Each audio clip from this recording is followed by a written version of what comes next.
ఓం నమః శివాయ.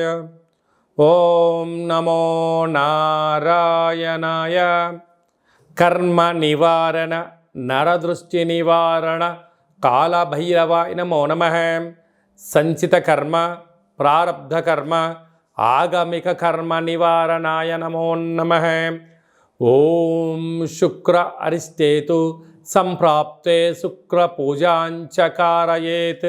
శుక్రధ్యానం ప్రవక్ష్యామి కళత్రత దోషపీడోప ఉపశాంతయే.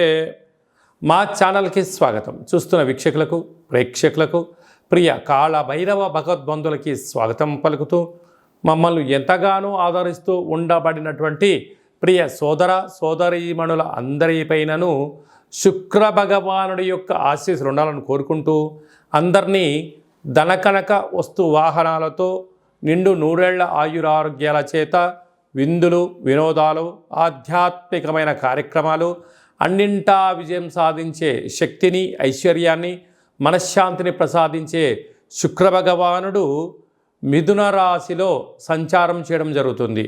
13/6/2024 నుండి 6/7/2024 వరకు మిథున రాశిలో సంచారం చేయనప్పుడు అందరికీ ప్రశాంతమైన వాతావరణాన్ని కలిగించాలని కోరుకుంటూ ఐశ్వర్యాన్ని ప్రసాదించాలని కోరుకుంటూ నమస్కారం చేద్దాం.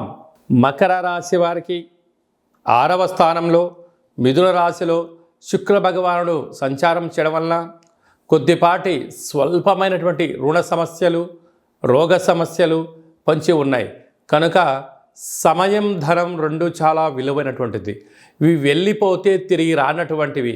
కనుక దీపం ఉండగానే ఇల్లు చక్కబెట్టుకోవాలి అనుకుంటున్న కార్యక్రమాల్లో అన్నింటా విజయానికి స్వాగతం పలుకుతూ మౌనంగా ఉంటూ ప్రతి విషయాన్ని పరిశీలన చేస్తూ అనేక కార్యక్రమాల్లో మీరు ముందుకు వెళ్ళగలిగినట్లయితే ఏళ్ళనాటి శని యొక్క ప్రభావము మీ యొక్క ధనం పైన మీ ఆరోగ్యం పైన వ్యవస్థలపైన పడదు అని చెప్పి మీరు గమనించాలి.